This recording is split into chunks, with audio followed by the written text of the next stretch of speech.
வணக்கம். நாட்டுக்கோழி பிரியாணி எப்படி செய்யலான்னு பார்க்கலாம் வாங்கம்மா. நான் அதுக்கு ஒரு 400 கிராம் நாட்டுக்கோழி எடுத்திருக்கேன். அதில் தேவையான மசாலா போட்டு ஒரு அரை மணி நேரம் ஊற வச்சுருக்கேம்மா. மற்றபடி தேவையான மற்ற பொருட்களும் எடுத்து வச்சுருக்கேன். இப்போ குக்கர் வச்சு தேவையான எண்ணெய் போட்டு ஒரு 2 ஸ்பூன் நெய்யும் போட்டு காஞ்சதுக்கப்புறம் தேவையான எல்லா மசாலா பொருட்களையும் போட்டு நல்லா வதக்கணுமா. மசாலா பொருட்கள் நல்லா பொரிஞ்சதுக்கப்புறம் 2 பெரிய வெங்காயம் நைஸாக கட் பண்ணி வச்சுருக்கோம்மா. அதையும் நல்லா வதக்கணுமா. இந்த வெங்காயம் நல்லா வதங்கிறதுக்கு ஒரு துளி உப்பு சேர்த்து போட்டு வதக்கணுமா. வெங்காயம் நல்லா வதங்குமா. நல்லா வதக்கி கொடுத்துட்டு இப்போ நம்ம ஒரு 3 பச்சை மிளகாவும் 1 தக்காளியும் சேர்த்து நல்லா கலந்து கொடுத்து நல்லா வதக்கணுமா. வெங்காயம், தக்காளி, பச்சை மிளகாய் எல்லாம் தோவில் நல்லா வதங்கட்டுமா. நல்லா வதங்கிடுது. இப்போ நம்ம ஊற வச்சுருக்கிற அந்த நாட்டுக்கோழியை இதோடு சேர்த்து கலந்து கொடுத்து நல்லா வதக்கணும். இந்த நாட்டுக்கோழியில் நான் ஒரு கைப்பிடி அளவுக்கு கொத்தமல்லி, ஒரு கைப்பிடி புதினா, பூண்டு இஞ்சி பேஸ்ட்டு ஃப்ரெஷ்ஷாக அரைச்சது 2 ஸ்பூன், 1 ஸ்பூன் தனி மிளகாத்தூள், 1 ஸ்பூன் கரம் மசாலா, 1/4 ஸ்பூன் மஞ்சப்பொடி, 2 ஸ்பூன் அளவுக்கு தயிர், இவ்வளவும் சேர்த்து கலந்து தாமா அதை ஊற வச்சுருந்தேன். அது ஒரு அரை மணி நேரம் ஊறுச்சுன்னா அந்த சிக்கன் நல்லா சாஃப்டாக டேஸ்ட்டாக இருக்குமா. நல்லா கலந்து கொடுத்து வதக்குங்க. இதுக்கு நாங்கள் 300 கிராம் அளவுக்கு தாமா அரிசி எடுத்துருக்கிறோம். ஜீரக சம்பா அரிசி சின்ன டம்ளரில் 2 டம்ளர் வரும். அதனால் நம்ம 4 டம்ளர் தண்ணி வச்சா போதும். இந்த நாட்டுக்கோழி நல்லா வதங்கினதுக்கு பிற்பாடு நம்ம 2 டம்ளர் தண்ணி போட்டு குக்கரில் 2 விசில் கொடுத்து இறக்கிடணுமா.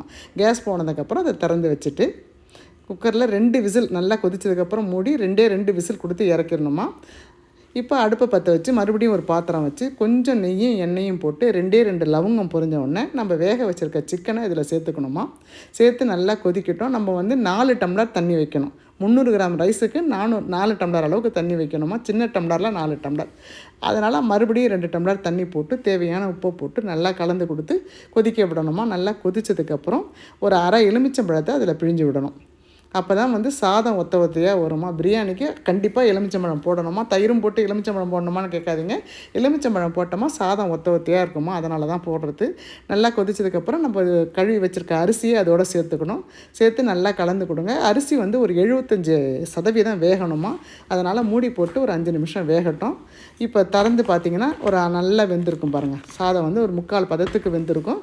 இப்போ நம்ம அடுப்பை ஆஃப் பண்ணிவிட்டு பக்கத்தில் நம்ம ஒரு அடுப்பில் தோசைக்கல் போட்டு ஸ்லோ தீயில் வச்சுட்டு இது மேலே தேவையான கொத்தமல்லி போட்டு 1 ஸ்பூன் நெய்யும் போட்டு அந்த அடுப்பில் அதை மாற்றிடணும். இந்த அடுப்பை நிறுத்திட்டு பக்கத்தில் வச்சுருக்கிற அடுப்பில் ஒரு தோசைக்கல் போட்டு அந்த தோசைக்கல் மேலே இதை தூக்கி வச்சு நம்ம தம் போடணுமா. ஸ்லோ தீயில் 10 நிமிஷம் இருக்கட்டும்.